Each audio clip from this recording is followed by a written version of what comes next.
Келесі 20-шы А және Б сандарының айырмасының олардың қосындысына бөліндісін өрнекпен жазыңыздар дейді.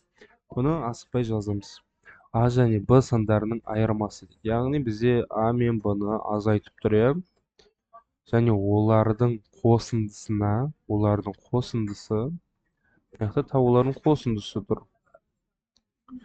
Қосындысына бөліндісін өрнекпен жазыңдар. Сонда не былай болады? Айырмасының олардың қосындысына, яғни А мен Б-ның қосындысына бөліндісін өрнекпен жазыңдар дейді. Жауап менде А азайтылған Б бөлінген, мына көбейту бірден кетіп қалады. Мына жақта екеуі дұрыс емес. Неге Б азайтылған едік қой? Бірақ бізде сұрағында А және Б сандарының айырымы деп тұр.